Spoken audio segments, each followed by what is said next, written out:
Hello friends, Gayatri క్రియేషన్కు స్వాగతం. గాయత్రి క్రియేషన్లో ఈరోజు మనం అర్ధానా బాకీ అనే కథ గురించి చెప్పుకోబోతున్నామండి. ఈ కథను రచించిన వారు ఆర్ సాంబశివరావు గారు. ఈ కథకు చక్కని చిత్రాలు వేసింది శంకర్ గారు. ఒక ఊళ్ళో రామయ్య అనే బీదవాడు ఉండేవాడు. వాడికి సెంటు పొలం కూడా లేదు.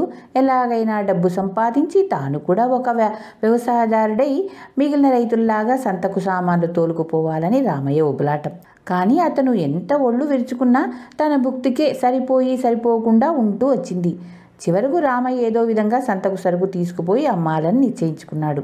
అతని వద్ద మూటెడు ఉన్ని మాత్రం ఉంది. ఆ కొద్దిపాటి ఉనిని ఊళ్ళో ఎవరికైనా అమ్మినా అమ్మొచ్చు. దానికి ఎంతో డబ్బు రాదు. అలాంటప్పుడు దాన్ని సంతకు తీసుకుపోతే అందరూ నవ్వుతారు. అందుకని రామయ్య ఒకరోజు అడవికి పోయి ఒక గోతంలో పాచి మొక్కలు వేసుకొని ఇంటికి తిరిగి వచ్చాడు. ఆ పాచి మొక్కల పైన తన వద్ద ఉన్న ఉన్ని కప్పి గోతం మూత కట్టి సంతకు బయలుదేరాడు.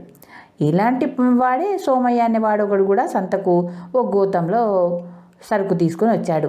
అతనిది ఇంకో గ్రామం. అతని గోతంలో 3 వంతులు సరుగుడు కాయలు, వాటిపైన పోకకాయలు ఉన్నాయి. సంతలోనికి అడుగు పెట్టడానికి రామయ్యకు గుండె చాలలేదు. అక్కడ కూరగాయలు గుట్టల్లాగా పేర్చి ఉన్నాయి. ఆవులు, గొర్రెలు, మేకలు, గుర్రాలు 100 సంఖ్యలో అమ్మకానికి ఉన్నాయి. ఒక్కొక్క ఆసామి బళ్ళ మీద ఎన్నో వందల రూపాయలు ఖరీదు చేసే సరుకులు తెస్తున్నాడు. అందుచేత రామయ్య సంతకు దూరంగా ఓ చెట్టు కింద తన మూటతో సహా కూర్చున్నాడు. సోమయ్య కూడా అక్కడికే వచ్చి చేరుకున్నాడు.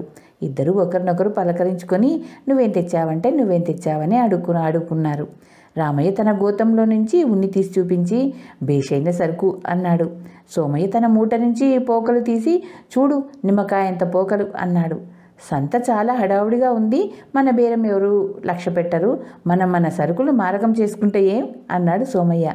ఉనికి పోకలకు మారకమా అన్నాడు రామయ్య లోపల ఆశపడుతూనే. అయితే బంగారం వంటి సరుకు, అంతగా అయితే అర్ధానా రొక్కం ఇస్తాలే అన్నాడు సోమయ్య. రామయ్య అందుకు ఒప్పుకున్నాడు. ఇద్దరు మూటలు మార్చుకున్నారు. వెళ్ళి వస్తా అంటూ సోమయ్య అక్కడి నుంచి బయలుదేరాడు. నా అర్ధానా ఇచ్చి మరీ వెళ్ళు అన్నాడు రామయ్య. బాకీ రాసుకో, తర్వాత చెల్లు వేస్తా. నేనెక్కడికి పోన్లే, మాది పలానా గ్రామం. నా పేరు ఎవరిని అడిగినా చెబుతారు. వెంట డబ్బు తెచ్చుకోలేదు అన్నాడు సోమయ్య. చేసేది లేక రామయ్య సోమయ్య చేత అర్ధానా బాకీ గురించి ప్రమాణం చేయించుకున్నాడు. ఎవరిళ్లకు వాళ్ళు వెళ్ళారు. తాము మోసపోయినట్టు ఇద్దరికీ తెలిసిపోయింది.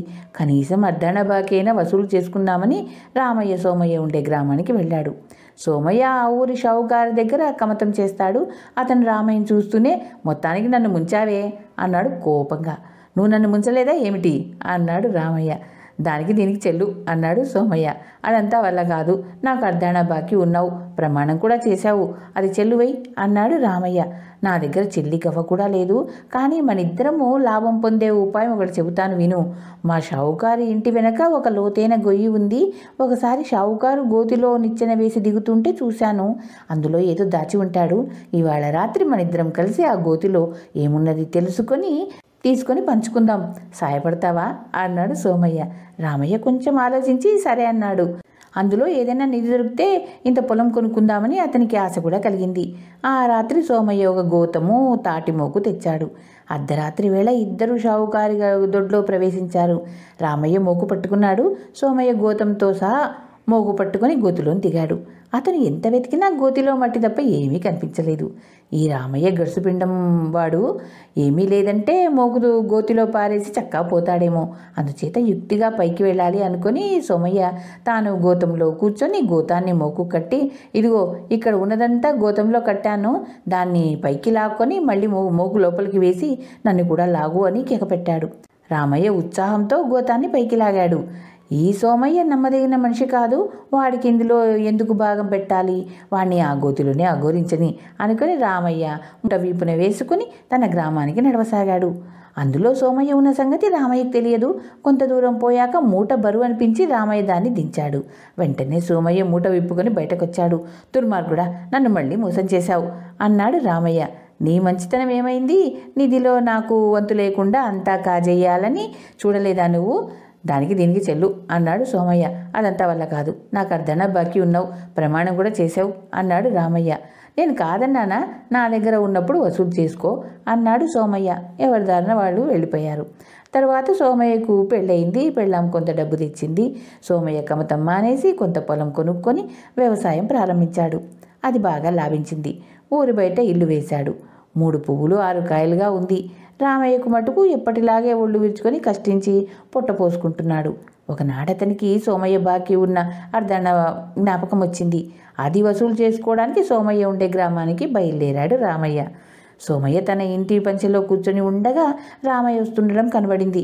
వెంటనే అతని లోపలికి వెళ్ళి భార్యతో, "ఒసేవ్, బాకీదారు రామయ్య వస్తున్నాడు. నేను చచ్చిపోయినట్లు పడుకుంటాను. నువ్వు నా మీద పడి ఏడుస్తూ ఉండు. సాయంకాలం దాకా ఏడ్చావంటే ఈ రామయ్య పీడ శాశ్వతంగా వదిలిపోతుంది" అన్నాడు. సోమయ్య భార్య అలాగే చేసింది. రామయ్య వచ్చి అంతా చూశాడు. కానీ అతన్ని వెళ్ళిపోలేదు. పంచలోనే తిష్టవేశాడు. "ఇంకా సోమయ్య నీ బాకీ ఏం చెల్లిస్తాడు నాయన? సోమయ్యకు అన్ని రుణాలు తీరిపోయాయి" అంటూ సోమయ్య భార్య రాగాలు పెట్టింది. "అయ్యో, సోమయ్య నాకు దీర్ఘ స్నేహితుడు. అతనికి ఉత్తర క్రియలు చేయించి మరీ వెళ్తాను. మేమిద్దరం కలిసి చేసిన వ్యవహారాలు బోలెడున్నాయి" అన్నాడు రామయ్య. ఆయన ఇంటి బయట నిలబడి దారిని పోయే వాళ్ళ ద్వారా శవవాహకుల కోసం కబురు చేశాడు. వాళ్ళు వచ్చారు. "నా బంధువులంతా వచ్చేదాకా శవాన్ని శ్మశానానికి తీసుకుపోవడానికి వీల్లేదు" అన్నది సోమయ్య భార్య. సూర్యాస్తమైంది. రామయ్య వెళ్ళిపోలేదు. ఇరుగు వాళ్ళు వచ్చి శవాన్ని కదిలిస్తే గానీ మేము ఈ రాత్రికి భోజనం చేయడానికి లేదు. అందుచేత వెంటనే శవాన్ని పాడుపడిన గుడిలో చేర్చండి అన్నారు. శవజాగారం ఎవరు చేస్తారు? నేను ఈ శవంతో ఒంటరిగా పాడుపడిన ఆలయంలో తెల్లవార్లు ఉండలేను అన్నది సోమయ్య భార్య. "అందుకు నేనున్నాగా, నా దీర్ఘమిత్రుడి శవాన్ని రాత్రల్లా నేనే చూసుకుంటాను" అన్నాడు రామయ్య. సోమయ్య భార్య రహస్యంగా భర్తతో, "ఇప్పుడేం చెయ్యాలి" అన్నది. "గుడికి తీసుకుపో, భయం లేదులే" అన్నాడు సోమయ్య. అతన్ని శవవాహకులు గుడిలో చేర్చి వెళ్ళిపోయారు. రామయ్య శవజాగరం ప్రారంభించాడు. అర్ధరాత్రి అయింది. గుడి బయట మనుషుల సందడి అయింది. రామయ్య చప్పున గర్భగుడిలోకి వెళ్ళి దాక్కున్నాడు. కొద్దిసేపట్లో 4 దొంగలు గుడిలోనికి వచ్చారు. వాళ్ళ నాయకుడు ఒక మూట దించాడు. అందులోంచి ఖరీదైన నగలు, డబ్బు తీసి 4 కుప్పలుగా పోశాడు. ఆ వస్తువుల్లో ఒక కత్తి కూడా ఉంది. "దీన్ని ఎవరు తీసుకుంటారు" అని దొంగల నాయకులు అడిగాడు. దొంగలు చప్పరించి, "అది పనికిమాలిన కత్తి" అన్నారు. "కాదు, ఇది బేషైన కత్తి. కావలిస్తే ఒక్క వేటున ఈ శవాన్ని 2 ముక్కలు తెగేసి చూపిస్తాను చూడండి" అంటూ దొంగల నాయకుడు కత్తి తీసుకొని సోమయ్యను సమీపించాడు. వెంటనే సోమయ్య లేచి నిలబడి, "ఏయ్ భూతాలు, మీరంతా ఎక్కడ తెచ్చారు" అని గట్టిగా అరిచాడు. మంత్రం వేసినట్లుగా దొంగలంతా మాయమైపోయారు. ఈ సంగతి తెలుసుకొని రామయ్య యువతలకు వచ్చాడు. "చూసావా, మన పంట పండింది. ఇదంతా పంచుకుందాం పట్టు" అన్నాడు సోమయ్య. దొంగలు దోచిన సొమ్మంతా పంచుకోవటం పూర్తయిపోయింది. "అదంతా బాగానే ఉంది. నా అర్ధాన మాట ఏమిటి" అన్నాడు రామయ్య. మళ్ళీ ఇద్దరు తగులు పడసాగారు. ఈ లోపల దొంగలు చాలా దూరం పారిపోయి ఒక చోట ఆగారు. దొంగల నాయకుడు తన అంచెలతో, మనం ఇవాళ చాలా పనికిమాలిన పని చేశాం. మహాయోధులు కూడా భయపడని మనం జడుచుకొని అంత సొమ్ము వదిలేసి వచ్చాం. మనలో గుండెధైర్యం గల వాడేవినైనా వెళ్ళి ఆ గుడిలో ఏం జరుగుతుంది చూసి వస్తే బాగుంటుంది అని సలహా ఇచ్చాడు. మిగిలిన 3 దొంగలు వెళ్ళ నిరాకరించారు. దొంగల నాయకుడికి తప్పింది కాదు.